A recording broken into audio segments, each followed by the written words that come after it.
नमस्कार. सौ लीला गोळे लिखित शांती ब्रह्म ही श्री एकनाथ महाराजांची चरित्रात्मक कादंबरी आपण वाचत आहोत. आज आपण 7व्या प्रकरणाला सुरुवात करतो आहोत. एकनाथ पैठणहून नाहीसे झाले त्याला जवळजवळ 10-11 वर्षाचा काळ लोटला होता. त्यांचा कुठेही ठावठिकाणा लागत नव्हता. अगर कुणाकडून काहीही बातमी कळत नव्हती. आजी आजोबांच्या समोर सारा अंधारच पसरला होता. कुणीतरी विघ्नसंतोषी म्हणे, अहो चक्रपाणी, आता नातवाची आशा सोडा. आपल्या धर्मशास्त्राप्रमाणे सुद्धा 1 तपापर्यंत बेपत्ता झालेला माणूस दिवंगत समजतात. हे ऐकताच आजी कळवळून म्हणे, अहो असं अभद्र बोलवतं तरी कसं तुम्हाला? आणि त्याला येथून जाऊन तपाचा काळ तरी लोटला आहे का? तो इसम छद्मीपणे म्हणे, अहो आजी, जो मुलगा 11 वर्षात घरी आला नाही, त्याचा ठाव ठिकाणा कळला नाही, त्याचा आता काय शोध लागणार आहे का? आजोबा आजी नैराश्याने बुकस्तंभ राहत, कारण त्याशिवाय दुसरा काही इलाजच नव्हता. मनाला ओचकारे काढणारा निघून जाई अशी एक नव्हे अनेक माणसे गावात होती.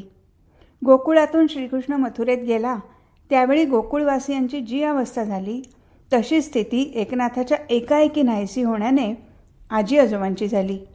अक्रूराने श्रीकृष्णाला निदान राजरोज सर्वांसमक्ष तरी नेले होते. तो मथुरेत जाणार आहे हेही सर्वांना माहीत होते. पण एकनाथांची गोष्ट अगदीच वेगळी होती. तो नेमका केव्हा गेला, का गेला, कुठे गेला, कुणाबरोबर गेला, कुणालाही माहीत नव्हते. एकनाथ जेव्हा कुठेच सापडे ना तेव्हा आजोबा आजींचे प्राण कंठात आले. एकनाथ शांत, सुस्वभावी, एकमार्गी मुलगा. हा एकाएकी गेला तरी कुठे? त्याला झालं तरी काय? तो घरात नाही, पैठणात नाही आणि पंचक्रोशीतही सापडत नाही. मग हा गेला कुठे? आजी तर धाय मोकलून रडू लागली. चक्रपाणी पुरुषासारखे पुरुष, पण एकनाथाच्या काळजीने त्यांच्या तोंडचे पाणी पळाले. आपल्या बायकोला धीर देत ते म्हणू लागले, आपला नातू सदाचरणी आहे, विवेकी आहे. तो भलत्या सलत्या मार्गाला जाणार नाही. 4-2 दिवसांनी परत येईल. तू धीर सोडू नकोस. उगाच येईल जाईल त्याच्यापुढे रडत राहू नकोस. अगं, तोंडावर गोड बोलून सांत्वन करणारे माघारी निंदा नालस्ती करतात. तर ते कधी म्हणत, दैव आपली सत्वपरीक्षा पाहते. आलेल्या प्रसंगाने खचून जाता उपयोगी नाही. रडत बसण्यापेक्षा भगवन नामस्मरणात वेळ घालव. देवाजवळ नातवाचं क्षेमकुशल माग. दारी येणारा फकीर म्हणतो ना की उस परवारदिगार के राज में देर है लेकिन अंधेर नहीं, ह्यावर विश्वास ठेव. त्या पदराने डोळे पुसत म्हणायचे, अहो मी सुद्धा माणूसच आहे. सोसायचं म्हणजे किती? याला काही सीमा? माझा सूर्यासारखा तेजस्वी मुलगा गेला, लक्ष्मीसारखी सुनबाई गेली, ज्येष्ठाआधी कनिष्ठांचे जाणे झाले. पण त्यावेळी मी दुःख आवरले व एकनाथाकडे पाहून माझ्या छातीवर धोंडा ठेवला. त्या वंशाच्या दिव्याला तेवत ठेवणं माझं कर्तव्य अशी मनाची समजूत घातली आणि 12वं वर्ष लागल्यासारखी उमेद धरून कंबर बांधली. पण आता माझी कंबर खचली हो. मला काही सहन करण्याची ताकदच राहिली नाही. त्याला मी काय करू? चक्रपाणींची अवस्थाही अशीच झाली होती. ते आपल्या बायकोची वरवर कितीही समजूत घालत असले तरी अंतर्यामी ते ढेपाळले होते. सूर्यनारायण आणि रुक्मिणीच्या माघारी एकनाथांकडे पाहून त्यांनी जीव तगवला होता. आपल्या नातवाचे बुद्धिचापल्य, त्याचे गोड बोलणे, त्याची शांत आणि सालस वृत्ती पाहून त्या दाम्पत्याला पुत्रवियोगाचे दुःख वाटेनासे व्हायचे. एकनाथ बाळाला कुशीत घेऊन त्याचे जावळ कुरवळता आजी मनोराज्यात रंगून जायची. त्याचा बालहट्ट पुरवता वेळ भरकन उडून जायचा. त्याचे बालप्रश्न मोठे मजेदार असायचे. त्याची उत्तरे देता आजी आजोबा खुदकन असायचे. वाढत्या वयाबरोबर तो गोष्टी वेल्हाळ मुलगा आजोबांच्या कुशीत झोपू लागला व गोष्टी ऐकता आजोबा नातू झोपेच्या स्वाधीन होऊ लागले. असा हा जीवाचा कलेजा असलेला नातू घरातून एकाएकी निघून गेला आणि आजोबा आजींना उभे वारे सुटले. कोणताही प्रसंग आला तरी मनुष्य देहाची नित्यकर्मे सुटली आहेत का कुणाला? घासभर अन्न शिजवून खायलाच हवं. केवळ नित्यकर्म म्हणून आजी गंगास्नान करून आपले लुगडे पिळून कमरेवर पाण्याची कळशी घेऊन यायच्या. तेवढाच पाय मोकळा होतो. 4 तोंडे दिसतात. कुठेतरी कुणाजवळ तरी विचारपूस करता येते असा व्यवहारी विचारही त्यामागे असायचा. वाटेत कुणीतरी हळहळून म्हणायचे, खरंच कुठे गेला असेल हो अंगठ्या एवढा पोर बिचारा. कोणी जादू टोणा करून पळवला तर नसेल. हल्लीची कार्टी जरा अगोचरच हो. ओठावरचं दूध नाही वाळलं तर लागले उंडारायला. त्याबरोबर आजी चिडून म्हणत, माझा नातू तसल्यातला नाही. लगेच दुसरी म्हणे, साऱ्या पैठण नगरीत त्याच्या इतका दुसरा सुस्वभावी मुलगा नाही आणि कनवाळू तर इतका की काही विचारायची सोय नाही. या कमरेची घागर त्या कमरेवर घेत ती पुढे म्हणाली, तो साधी किडामुंगी पायाखाली चिरडू देत नाही की कुणाला दुखवत नाही. परवा आमच्या मांजरीचा पाय दुखवला तर तुमचा एकनाथ तिला मांडीवर घेऊन बसला. ओल्या फडक्याने तिची जखम पुसली, त्यात हळद भरली. मांजरीच्या डोळ्यातून गळगळ अश्रू वाहू लागले. सांगितलेलं काम तरी किती झपाट्याने करतो. त्याच्या मुखात नाही हा शब्दच नाही. श्रीमंताचा पोर म्हणून घमेंड नाही. आजा आजींच्या लाडाने खुळावणे नाही की आपल्या हुशारीचा अहंकार नाही. किती शांत आणि समजूतदार आहे. नाहीतर आमची कार्टी बघा, सदा त्यांची घसघस वसवस. कशात म्हणून कशात समाधान नाही. भूतमेली. इतका चांगला मुलगा नाहीसा तरी कसा झाला म्हणते मी. कुणी पळवला की काय त्याला? ह्या यवनांच्या राज्यात काय काय अनाचार घडतील ते एका भगवंतालाच माहीत. पाणवठ्याच्या वाटेवरशी जीव घेणी, संभावित क्वचित बोचरी बोलणी ऐकली की आजीचा जीव कासावीस होई आणि तिला नाना शंका भेडसावू लागत. या मुसलमानांनी तर माझ्या बाळाला पळवला नसेल, ते आता त्याला बाटवतील का? त्याच्या हातापायाला इजा करून भीक मागायला लावतील का? त्याला मारझोड तर करणार नाहीत? त्याच्या जीवाचं बरं वाईट तर झालं नसेल? वगैरे वगैरे विचारांच्या भेंडोळ्यात तिचं मन गिरक्या घेऊ लागे व ती कासावीस होत असे. अशावेळी आजोबा तिला शांत करीत, अगं, आपला एकोबा नक्की परत येणार आहे. त्याच्या जीवाला काहीही धोका नाही. उलट तो प्रगतीच्या मार्गावर आहे. साशंक मनाने आजी म्हणे, कशावरून म्हणता आपण? माझ्या वेडीची समजूत घालता का? अगं, मी त्याची पत्रिका दाखवली आहे. 1 नव्हे 2 नव्हे तर 10 ज्योतिषांनी हे असंच भविष्य वर्तवलं आहे. भृगुसंहिते आधारे पाहिले, प्रश्न वेळेनुसार पत्रिका करून पाहिली, त्यातही त्याच्या उज्ज्वल भविष्याचेच उत्तर मिळाले. तेव्हा तो नक्की परत येणार आहे. आपल्या एकोबासाठी आपण कंबर बांधून सज्ज असलं पाहिजे. उगाच दुःख करून जीर्ण जर्जर होता कामा नये. अधूनमधून एकनाथाचे सवंगडी वाड्यावर येऊन एकनाथाची चौकशी करीत. त्यांनासुद्धा त्याच्या अनुपस्थितीची फार हळहळ वाटे. अहो आजी, एकनाथ नाही तर खेळण्यात काही गंमत नाही बघा. केव्हा येणार होतो? तो गोष्टी तर इतक्या छान रंगवून सांगतो की आम्ही तहानभूक विसरतो. आजी उत्सुकतेने विचारायची, तो गोष्टी तरी कसल्या सांगायच्या रे? संत पुरुषांच्या गोष्टी तर तो फारच छान सांगायचा. शिवाय गुरु शिष्यांच्या गोष्टीही तो तन्मयतेने रंगवायचा. आम्हाला फार मजा वाटायची. सारखं त्याचं सांगणं ऐकत राहावंसं वाटायचं. गहिनीनाथ, निवृत्तीनाथ, द्रोणाचार्य एकलव्य, मुक्ताबाई चांगदेव, गोविंदयती शंकराचार्य, आम्हाला या साऱ्या गुरुशिष्यांच्या जोड्या तोंडफाट झाल्या आहेत त्याच्यामुळे. गिरीधर म्हणाला, अहो आजी, आपल्या त्या पैठण नगरीबद्दल तर त्याला कितीतरी गोष्टी माहिती आहेत. गोपाळ हात उंचावून म्हणाला, मी सांगतो एकोबासारखी गोष्ट सांगू? सर्व मुले एकदम म्हणाली, हो सांग सांग. मुलं पडवीत नीट मांडी घालून बसली व गोपाळ सांगू लागला. फार पुरातन काळची गोष्ट आहे. ब्रह्मदेवाने सृष्टी निर्माण केली व स्वतःसाठी तो ह्या भूलोकावर सुंदर जागा पाहत असता गोदावरी नदीच्या तीरावरचं हे स्थळ पसंत करून त्याने त्याला प्रतिष्ठान असं नाव दिलं. तेच हे पैठण.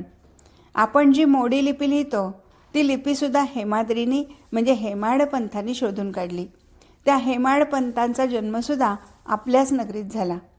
पुढे हा हेमाद्री देवगिरीला यादव राज्यकर्ते होते, त्यांचा पंतप्रधान झाला.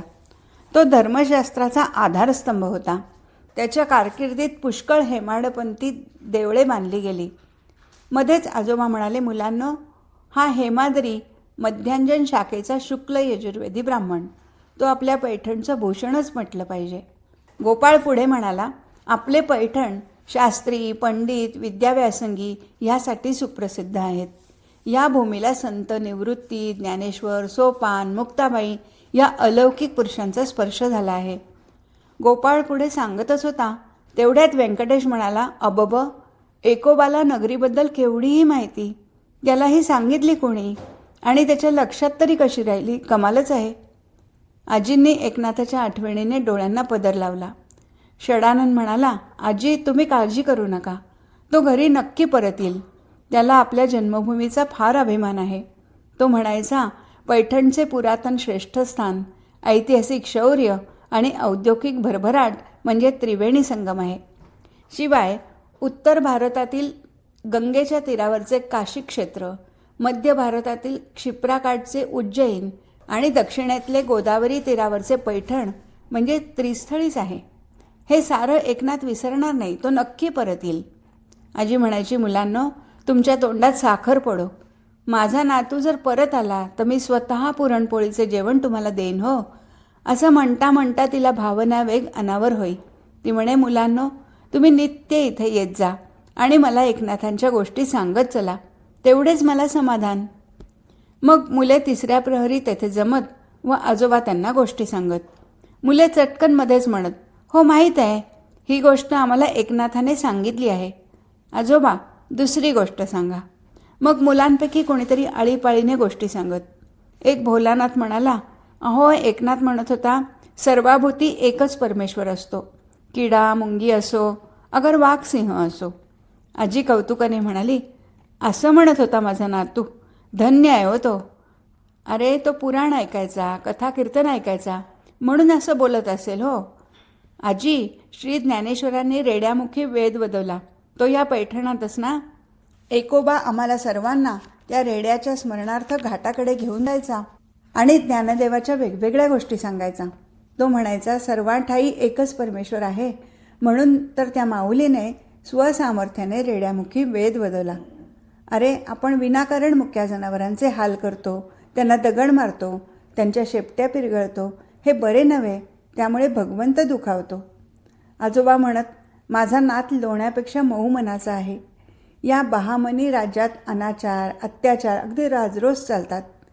हिंदूंना आपल्या धर्माप्रमाणे वागणं अशक्य कुठेतलं झालं आहे, म्हणून एकोबाची फार काळजी वाटते रे. माझा पोरसौदा एकनाथ कुणा दुष्टाच्या हातात तर सापडला नसेल, त्याच्या हालापेष्टा तर होत नसतील. कोवळं पोर कुठे जाईल, कुणाच्या पदराआड लपेल. माझं मन या विचारांनी बेचैन होतं. मला काही सुचेनासे होते. तुम्ही बाळगोपाळ मंडळी इथे आलात की तेवढाच मनाला दिलासा मिळतो झालं. दिवसामागून दिवस संपत होते, वर्षेही उलटत होती. एकनाथाचा काही अजून पत्ता लागत नव्हता, ठाव ठिकाणा समजत नव्हता. एकनाथाच्या प्रत्येक वाढदिवसाच्या तिथीला आजी गोडाधोडाचं नैवेद्य देवासाठी करायची आणि चारही दिशेला अक्षता टाकून ती निरांजन ओवाळून म्हणायची, जिथे असेल तिथे माझा बाळ सुखात असू दे. होता होता एकनाथ नाहीसा होऊन 10 वर्ष झाली. इतर लोकांच्या मनातून एकनाथ आता थोडा दूर झाला होता, पण आजी आजोबांची वियोगाची जखम अद्याप ताजी होती. आणि एक दिवस नवल घडले. त्यांच्या वाड्यात नित्य पुराण सांगणारे पुराणिक बुवा जवळजवळ 10 वर्षांनी परत आले. त्यांना पाहताच मनाने हळवे झालेले आजोबा म्हणाले, आज तुम्हाला इकडे यायला फुरसत झाली का? इतकी वर्ष कुठे दडी मारली होती? खाली मान घालून पुराणिक बुवा म्हणाले, मी पैठण सोडून परगावी गेलो होतो. जाताना आपल्याला सांगून गेलो होतो, आपणास विस्मरण झालेले दिसते. आजी ओटीवर येत म्हणाल्या, बुवा गोष्टी वेल्हाळ माझा नातू कुठे गेला, कुणी पळवला ते पांडुरंगाला ठाऊक, पण तुम्ही मुलुकगिरीवरून येत आहात, तुम्हाला लागला का हो काही सुगावा? पुराणिक बुवांनी डोळ्याला उपरणं लावलं आणि ते रुद्ध कंठाने म्हणाले, आज घरी आल्या आल्या एकनाथाबद्दल सारं कळलं, म्हणून तडक इकडे आलो. ते तिथंच जाजमावर बसले आणि विचार करू लागले. आपण देवगिरीच्या बाजूला शोध घेतलात का? आजोबांचा प्रश्नार्थक चेहरा पाहून बुवा म्हणाले, एकनाथाने मला 2-4दा देवगिरीबद्दल विचारले होते, किती लांब आहे, पायी जाता येते का वगैरे. मी त्याला म्हटले, तुला ही देवगिरीची माहिती कशाला हवी? तर तो म्हणाला, सहजच, कदाचित तो तिकडेच गेला असावा. आजी म्हणाल्या, तो सारखा महादेवाच्या देवळात जाऊन बसायचा. गुरु सद्गुरू भेटण्यासाठी काय करावे म्हणून विचारायचा. त्याच्याशी तर ह्याचा काही संबंध नसेल. आजोबा हताशपणे म्हणाले, हाय रे कर्मा, देवगिरीचा परिसर, यवनांचा बालेकिल्ला, माझा देखणा तरतरीत नातू जर का परकीयांच्या हातात सापडला असेल तर. पुराणिक बुवा धोत्राचा सोगा झटकून उभे राहिले आणि म्हणाले, मी हा असाच तडक देवगिरीकडे जातो आणि काहीतरी शहानिशा लावून परत येतो. आजी म्हणाली, इतक्या वर्षानंतर काय शोध घेणार कप्पाळ. सारा आसमंत पायाखाली घालून झाला. धान्य चाळावं तशी भूमी चाळून झाली. त्या मेल्या लांडग्यांनी माझ्या कोकरावर झडप घातली असेल हो. आता तो कुठला हाती सापडायचा, असं म्हणून ती आजी भुई धोपटून रडू लागली. आमचं नशीब फुटकं. आम्हाला देवानं रत्न दिलं होतं, पण आम्ही करंटे. आम्हाला ते सांभाळता आलं नाही. पुराणिक बुवा म्हणाले, मी काहीतरी धागा दोरा काढून आतल्या गोटातली काही बातमी मिळेल का बघतो. आपण काही काळजी करू नये, असं म्हणून भावनावेग आवरत पुराणिक बुवा ओटीच्या पायऱ्या भरभर उतरले. पुराणिक बुवा देवगिरीला पोचले तो नेमका योगायोगाने गुरुवारचा दिवस होता. इतर ब्राह्मण भिक्षुक मंडळीबरोबर हे बुवाही गड चढू लागले. त्यांची चौकस नजर चहूबाजूकडे फिरत होती. तीक्ष्ण कान बारीक सारीक संभाषणाचा वेध घेत होते. इथला किल्लेदार हिंदू आहे, तेव्हा जर काही माहिती काढता आली तर त्याला आपलासं करून आतल्या गोटातील माहिती मिळवावी.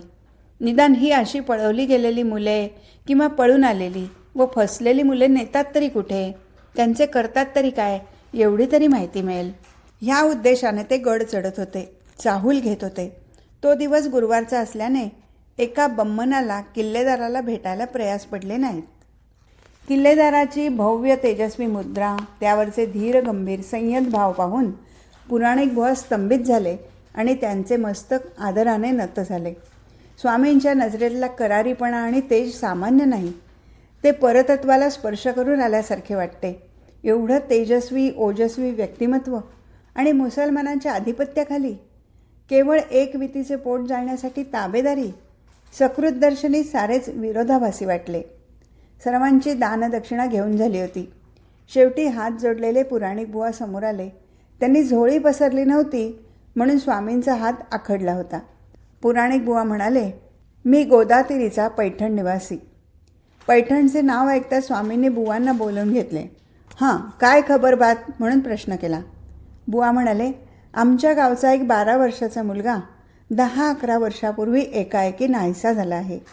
त्याच्या शोधासाठी मी आपल्या पायाशी आलो आहे. मला माहीत आहे की आपण म्हणाल, तुमच्या पैठणच्या मुलाचा आणि आमचा काय संबंध, पण स्वामी आपण अधिकारी आहात. एक ब्रह्मनिष्ठ सदन घरातला मुलगा नाहीसा होणे ही सामान्य बाब नव्हे. बुवांना मध्येच अडवत स्वामी म्हणाले, कोण, एकनाथ कुलकर्णी का? त्याबरोबर पुराणिकांना आश्चर्याचा धक्काच बसला. हे स्वामी त्रिकालज्ञानी आहेत की काय, की मनकवडे आहेत? त्यांना एकनाथाचे नाव कसे माहीत? बुवांच्या चेहऱ्यावरचा गोंधळ पाहून स्वामी म्हणाले, आई बापा विना पोरका असलेला पोर माझ्याच आश्रयाला आला. बुवा घाईने म्हणाले, कुठे आहे एकोबा? अहो, त्याच्या आजी आजोबांच्या रडून रडून डोळ्याच्या खाचा व्हायची वेळ आली आहे. काळजी करून ऊर फटायची वेळ आली आहे. स्वामी शांतपणे म्हणाले, तुमचा नव्हे, आपल्या सर्वांचाच तो एकनाथ आहे. पण सध्या तो तीर्थयात्रेला गेला आहे. तो यथाकाल पैठणला येईल. स्वामी धीम्या स्वरात म्हणाले, मुलगा फार भाग्यशाली आहे. त्याच्या आजोबा आजींना त्याचे क्षेमकुशल सांगा आणि असा सुपुत्र प्रसवल्याबद्दल त्यांचे घराणे फारच उज्ज्वल झाले आहे. त्यांना सांगा की एकाला गुरु अनुग्रह झाला आहे. इतक्या लहान वयात त्याला साक्षात ईश्वर दर्शन झाले आहे.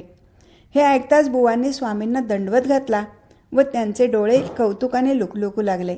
ते म्हणाले, मला वाटते आपणच त्याचे सद्गुरू आहात, खरं ना? बुवांनी आजी आजोबांची झालेली दयनीय अवस्था स्वामींना सांगितली. स्वामी म्हणाले, दुःखाचे तिमीर सोसल्याशिवाय सुखाचा प्रकाश दिसत नाही. आता त्यांचे दुःख संपले. आता त्यांच्यापुढे सुखाच्या राशीच आहेत. भानुदास महाराजांच्या कुळात जन्मलेले चक्रपाणी, पण त्यांच्यावर प्रापंचिक आघाताचे घणाघात बसले. तरुण मुलगा सून आपल्या लहानग्या एकनाथाला त्यांच्या ओट्यात टाकून परलोकी गेले. पुत्र मरे बापा आधी हे अघटित असह्य त्यांनी धीराने पचनी पाडलं. कारण वंशाचा एकमेव दिवा एकनाथाच्या रूपाने त्यांच्यापुढे लुकलुकत होता. पण हा जीवाचा कलेजा एकाएकी नाहीसा झाल्याने त्यांनी तर हायच खाल्ली आहे. मरण येत नाही म्हणूनच केवळ ते जिवंत आहेत, बुवा म्हणाले. स्वामी म्हणाले, भानुदासांचा हा पंटू, पवित्र कुळात जन्मलेला हा कुलदीपक स्वतःच्या पुण्याची परंपरा घेऊनच माझ्याकडे आला. बालवयातली त्याची गुरुभेटीची तळमळ विलक्षण होती. माझा कृपाप्रसाद म्हणजे पूर्वनियोजित ईश्वरी संकेतच होता. असा बहुगुणी बहुज्ञानी शिष्य मला मिळणं म्हणजे माझंही अहोभाग्यच म्हणावं लागेल. स्वामींनी पद्मासन घालून ध्यान लावले व मग ते म्हणाले, एकनाथ आता पैठणच्या वाटेकडे निघाला आहे. मी त्याला पैठणात स्थिर होण्याचे आज्ञापत्र देतो. माझ्या आज्ञेचे तो उल्लंघन करणार नाही. स्वामींचा तिथे राहण्याचा आग्रह तर डावलता येत नव्हता, पण पैठणला जाण्याची घाई स्वस्थ बसू देत नव्हती. काम फत्ते झाले होते. ही बातमी केव्हा एकदा त्या वृद्ध दंपतीला सांगतो असे बुवांना झाले होते. केवळ नाईलाज म्हणून स्वामींची परवानगी घेऊन पुराणिक बुवा रातोरात तिथून निघाले. आता त्यांच्या पावलांना दम नव्हता, त्यांच्या मनाला उसंत नव्हती. त्या पिकल्या पानांच्या चेहऱ्यावरचा अनुपम आनंद पाहण्याची त्यांना घाई झाली होती. हे प्रकरण इथे संपलं. आज इथेच थांबू. हरिओम तत्सत.